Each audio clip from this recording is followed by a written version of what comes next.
Kalau bolak-balik matur niki berkali-kali di tempat ngaji. Gimki jenane eling mboten gak ada masalah ingatan ini eling-eling. Eling-eling tenan. Wong nak soleh, soleh mulai cilik, cek soleh dadakan terus husnul khotimah. Pokoknya napa? Soleh. Niku nak mati, niku bumi ku nangis. Nangise bumi ku kekurangan utawi kalong wong sing sujud ning dekne. Ya Allah Gusti, biasanya wonten tiyang niku sujud teng nggen kula, dia berperilaku baik teng nggen kula, saniki tiyang niku mun jenengan ambil nangis bumi. Saniki sing urip karek bedua-bedua, damel narkoba, damel ngefly, damel macam-macam. Iku nangis bumi. Langit suweneng. Suweneng. Gusti matur nuwun Gusti, orang itu saya tunggu lama, sekarang sudah engkau angkat ke tempat kami. Maksudnya diangkat teng langit. Sing bumi nangis, sing langit apa? Seneng. Nah kemudian kita berpikir begini, bumi kok iso nangis piye? Nah itu terserah sampai apa termasuk ulama zahir, apa termasuk ulama batin. Kalau ulama zahir mengatakan bumi nangis itu mau kinayatun anil husni, pokoknya pantas sih bumi itu susah, wong kelangan putra terbaiknya. Tapi nak cara ulama-ulama hakikat yang mengenali sekali betapa kudrohnya Allah, betapa kudrohnya Allah itu tidak terbatas. Itu yang meyakini bumi nangis itu nangis tenan. Misalnya ngeten kalau tak terang normal ya. Kue bayangno dadi Nabi Adam, ngrungokno kowe. Kue bayangno dadi Nabi Adam. Nabi Adam tenan. Terus Nabi Adam orang pertama, dia tahu betul kalau dia dicipta dari bumi. Dan dia pula tahu betul, beliau tahu kalau dia bisa ngomong, bisa mikir, bisa macam-macam. Terus indukannya beliau itu bumi.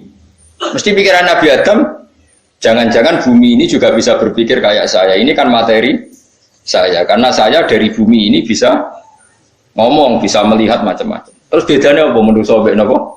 Umpama kowe dadi Nabi napa? Adam. Orang yang dekat sekali, qoribu ahdin, dekat sekali dengan kesaksian kudroh Allah. Gini ku dekne roh nak materine kok bumi dan dia orang pertama ya. Orang lali kawan. Tapi ketika sudah ribuan orang, mungkin jutaan orang, lali. Seakan-akan bumi itu tidak jenis dari kita. Bumi adalah hal yang berbeda dengan kita. Kita manusia berakal, bumi itu benda mati. Terus kayak katut wong goblok-goblok, bumi itu benda mati. Sajane ya rada kriminal wong Islam muni bumi itu benda mati. Enggak bisa berpikir hanya manusia. Itu kengawuran-kengawuran yang kita ciptakan sendiri, kita wariskan turun-temurun. Umpama kowe iku dadi ulama, ngomong ngono iku isin. Bumi kok nyekseni kowe sujud, banyu nyekseni mbok pangan, mbok ombe kanggo sujud. Semua itu bersaksi tentang kita. Lah nek sampean tanglet pulo, cara melogika gimana? Begini, tak wari cara gampang-gampangan ya. Kan wonten latihan ya, misalnya la ilaha illallah kalimatu haqqin 'alaiha nahya wa 'alaiha namut. Waliha ke, nupas nubuabiah nupas nubri. Waliha ke, waliha nubuabiah. Kata waliha nubuah kata nubuabiah nubri. Waliha. Monten sing nubuabiah. Kata sing waridan walihan. Sanad kula musal-sal untuk nabi ini nubuabiah kan. Kebenaran guru kula macamnya nubuabiah, tapi ada yang macam waliha. Begini caranya sampai mikir kita tawarai tauhid sing kasep. Tauhid ini yang dawuh Sayyidina Ali lau kusifal khoto umastatu yakinan. Umpama somben tutup-tutup iku dibuka, akulah imanku ora tambah mbek pangeran. Karena tren dunia dan akhirat sama. Zaman ning dunia ya Allah ala kulli saing kodin kok zaman ning akhirat ya Allah ala kulli saing. Cara Sayyidina Ali, somben aku wis mati lah imanku ora tambah, meskipun aku swarga neraka. Lah kena napa? Darah padha wae ning dunia ya pertunjukan kudratullah, ning akhirat ya pertunjukan kudratullah. Jadi pikirannya Sayyidina Ali seperti itu. Buatin sampean tak latih ya, tak latih senang pangeran. Misalnya begini, sampean tak latih, ya harus latihan, memang harus seperti ini latihan.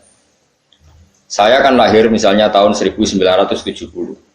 Berarti mulai Nabi Adam itu saya kan nggak ada. Ngerti-ngerti ada. Saya mengira waktu zaman tidak ada itu panjang apa cepat? Cepat, karena kita tidak melalui itu, ujuk-ujuk. Wujud. Kadang aku mati ya wedi kan. Mau mati jebule kiamat 1 juta tahun kasih opo nang kuburan. Masih di Khalillah lho. Opo enten tenan. Makanya aku ya ora roh, apa tak tinggal turu sakmono kan yo nglilir kok. Nang nglilir terus nanti terus.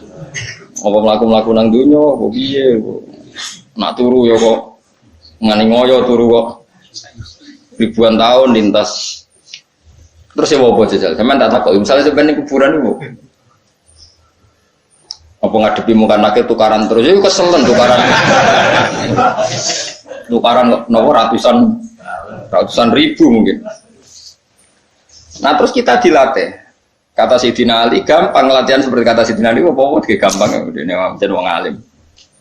Pada akhirnya kita ini aku zaman urip ora ro karepe, ngerti-ngerti urip, mati ora ro karepe. Pas mati sampean petangin dah ya ora ro karepe. Pokoke wa mata syauna illa ya Allah. Makanya masyhur dia ketemu orang ateis. Dia orang ateis itu anti Tuhan, anti Tuhan pokoknya. Dia ditanya. Lalu kamu hidup itu karena siapa? Ya enggak tahu hidup. Lalu kamu mati yang menentukan siapa? Ya enggak tahu kalau tahu mati. Ya berarti Anda enggak bisa menentukan diri kamu sendiri. Akhirnya dia taslim, ya ada yang menentukan. Lah ya ada yang menentukan. Itu dalam Islam disebut Allah, disebut kalimat haqqin alaiha nahya wa alaiha namut. Jadi kalau maknanya itu kalimat yang benar-benar nyata, yang karena kalimat itu pula kita mendapat kehidupan. Yang karena kalimat itu pula kita mati, yang karena kalimat itu pula kita akan bangkit lagi. Itu yang makna hakikat. Tapi kalau makna syariat enggak begitu. Kalau makna syariat begini, dan ini benar juga. Mulanya kena ada di ulama, ciri utama ulama itu jamiul bayan. Dia kalau menjelaskan itu indah sekali dan orang pasti taslim. Sama saya tak warai tenan. Sama kan biasa wiridan la ilaha illallah kan biasa, mulai mimpin tahlil sampai kepeksa mergo do tahlil melok, sampai sing darani bid'ah akhirnya ya melok tanggane napa? Tahlil. Kata Ibnul Qayyim Al-Jauziyah dalam kitab Zaidul Ma'ad. Kitab Zaidul Ma'ad itu kitab kesayangannya Sayyid Abdul Al-Haddad. Sayyid Abdul Al-Haddad itu pengagum kitab Zaidul Ma'ad. Padahal kitab ini dikarang oleh muridnya Ibnu Taimiyah. Abdul Al-Haddad itu gak seneng Ibnu Taimiyah tapi seneng muridnya. Jadi di sini ulama ya demokratis. Gak seneng gurunya tapi seneng. Saja nih Ibnu Taimiyah itu orang baik. Ya ulama top ya baik, ya waras top. Tapi ngerti-ngerti Wahabi itu identik dengan Ibnu Taimiyah. Akhirnya ulama ahli sunnah penyebut itu terus izin. Mulane kiai-kiai ora ono sing dalil kok lek Ibnu Taimiyah mergo dicap. Ada Ibnu Taimiyah wong ngono. Di kitab-kitab kita termasuk Syekh Muhammad Piyambak nanya Ibnu Taimiyah qala Syekhul Islam nopo qala. Tapi kan ini sudah milik Wahabi sehingga kita ini terus akhirnya gak gelem nyebut. Jadi kitab koyo dalil fastabiqul khairat iki apa Pak iki dalil yo dhewe-dhewe. Wah parah tenan wong. Dulu saya melihat orang enggak kunut itu ya biasa. Mergo saya sebagai wong alim ngerti iku madzhab Abu Hanifah. Saya kira arah kunut Muhammadiyah. Kita ini sebetulnya ahli ilmi enggak tahu kunut itu madzhabnya siapa kita. Itu madzhabnya Abu Hanifah, yang kunut madzhab Syafi'i. Tapi tahu-tahu iki madzhab NU, iki madzhab Muhammad. Mana ada orang-orang ini bisa punya madzhab? Ngalime sepiro nganti dadi no? Madzhab. Tapi wis dadi bahasa, wis dadi apa? Wajo apa jen. Mas repot-repot. Tak warai ini. Sampean ben nglafal oleh ilmu iku keren tenan niku, keren. Ngendikane Ibnu Qayyim Al-Jauziyah itu gini. Min asliha khuliqatil jannah wa min asliha khuliqatin nar. Terus wa min asliha khuliqatid dunya wa min asliha buisatir rasul. Wa min asliha qatalar rasul. Terus sampai sekarang saya tak bedai. Surga itu kan digawe kelas VIP. VIP mewah. Terus jari rugane widadari ora kan nak wingi itu.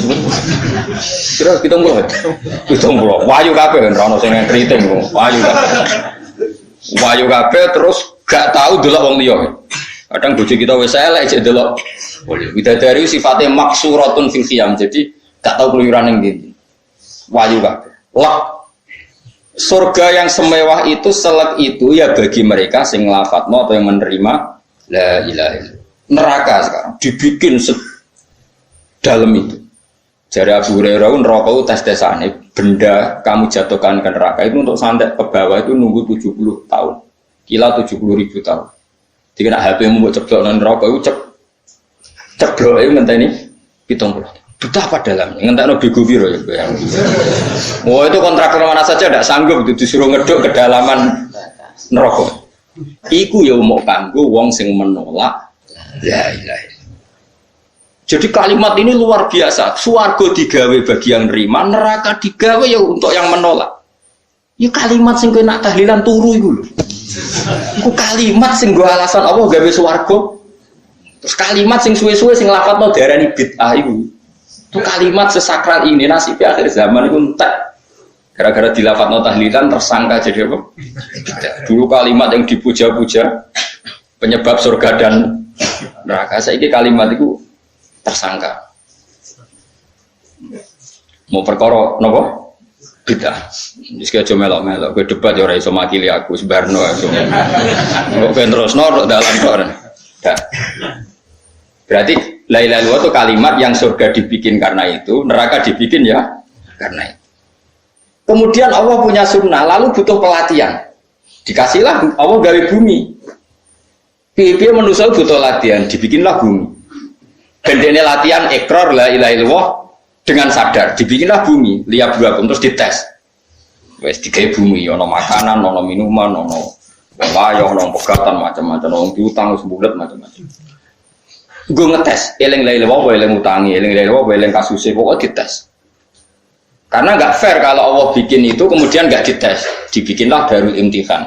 Dunia itu bahasa Arabnya darul imtihan, tempat tes-tesan. Imtihan mana apa? Tes, lihat buakum diuji. Pas diuji kita hidup.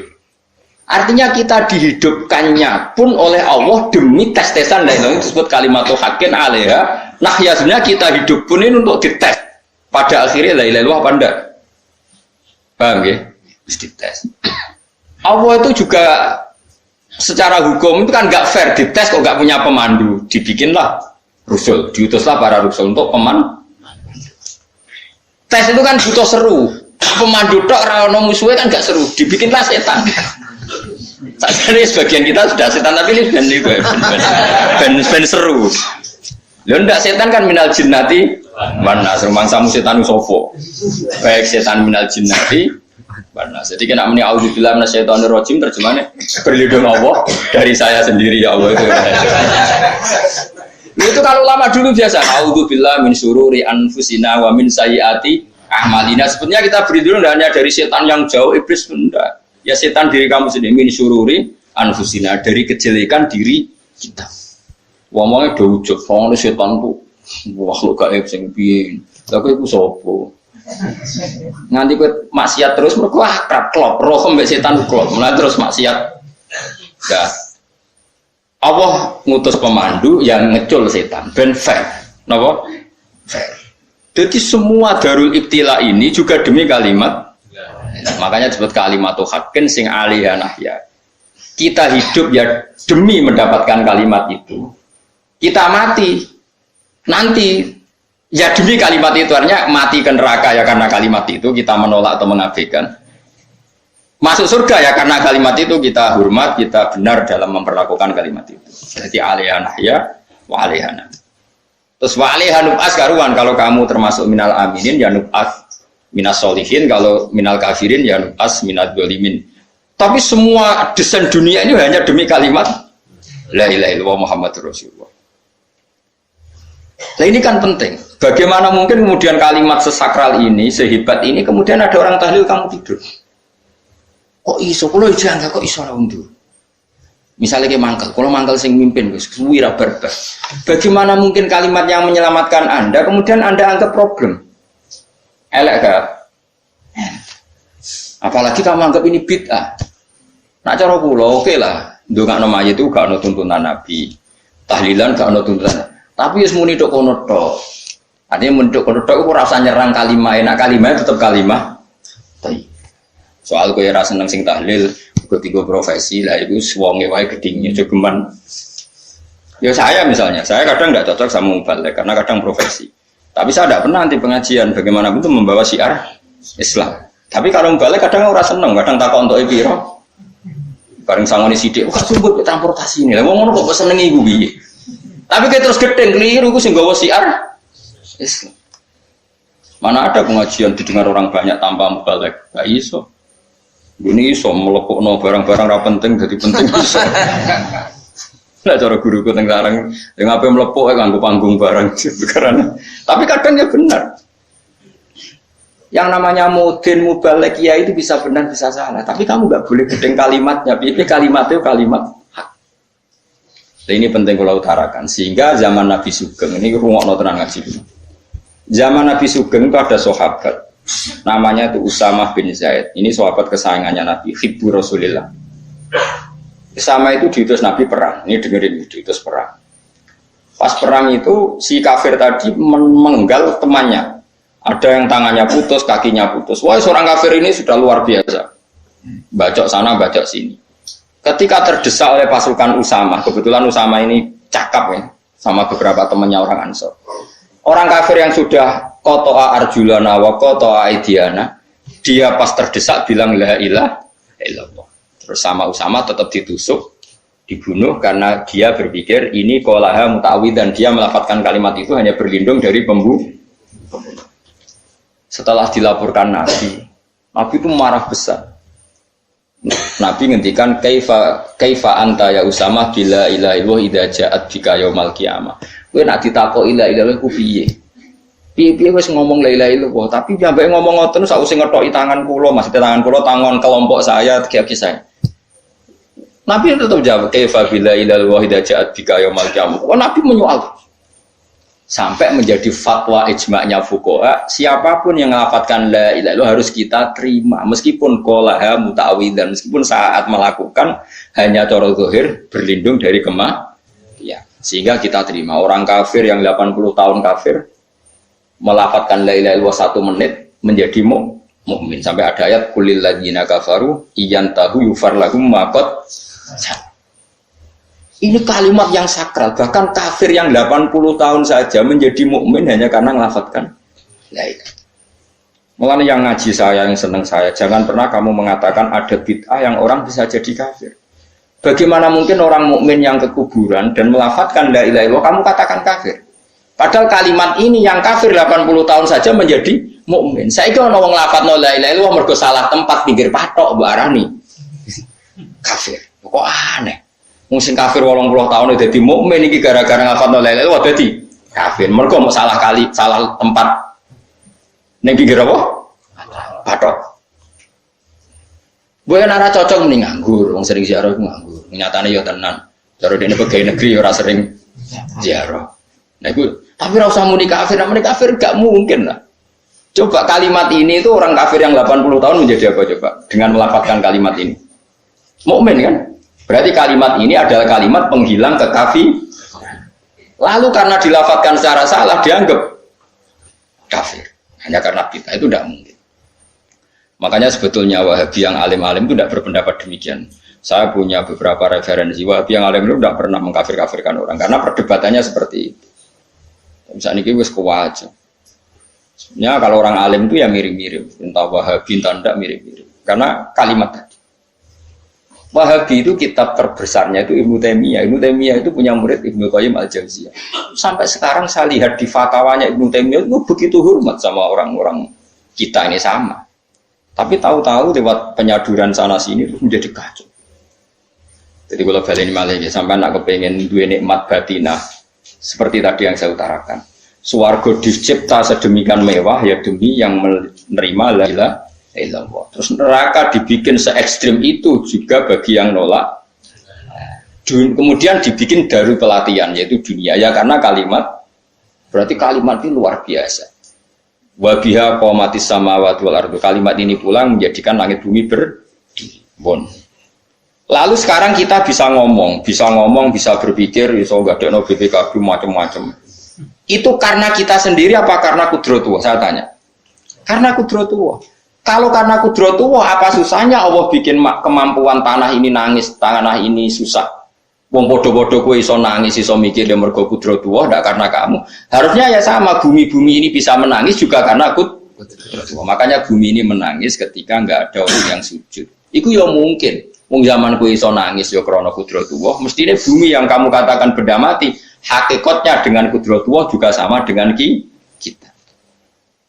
Mulane tengene kitab Al-Husunul Hamidiyah, kula ngrasa utang tenan mbek kitab ini. Dulu saya ngaji 2 tahun kitab langsung. Kitabnya kecil tapi saya ngaji itu 2 tahun.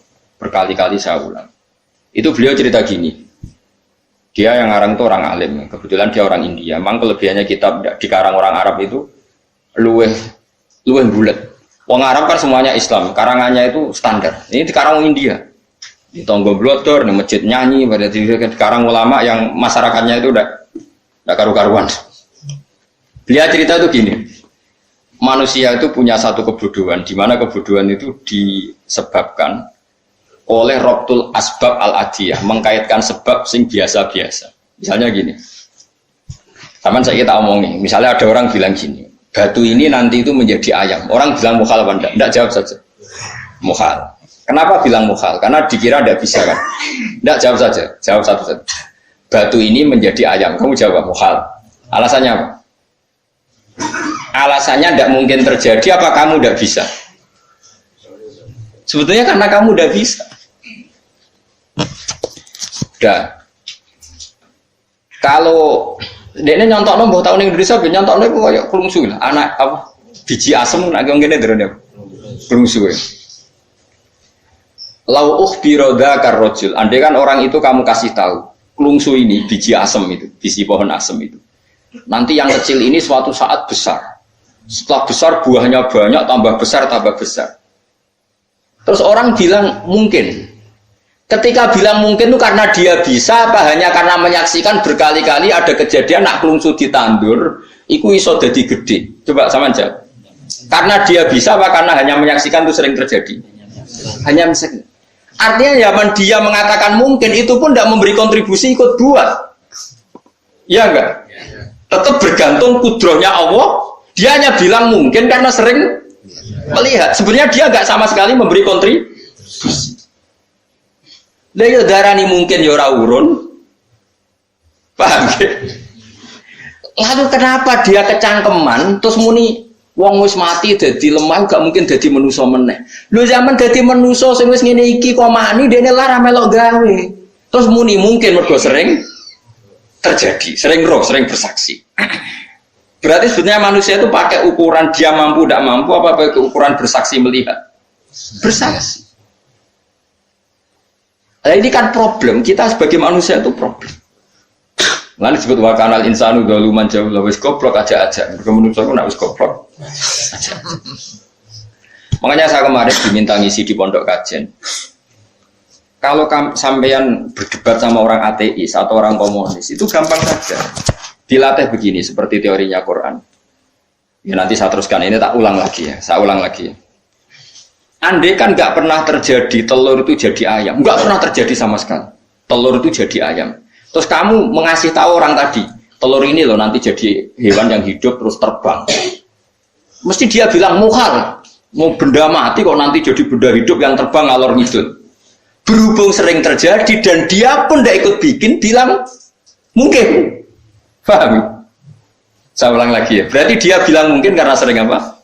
Terjadi dan dia lihat. Andai kan pertama kali nggak ada telur sama sekali yang jadi ayam. Terus pengalaman pertama di dunia belum pernah terjadi. Kamu kasih tahu telur ini nanti jadi ayam terus terbang. Orang ini bilang mukhal enggak? Mukhal. Berhubung sering terjadi bilang enggak. Nah berarti kita nanti bangkit dari kubur gampang saja bagi Allah. Cuma belum pernah terjadi kamu mengatakan mukhal. Nah makanya otak kita harus dibenahi. Makanya jogeman percaya yang pernah kita lihat, yang sering kita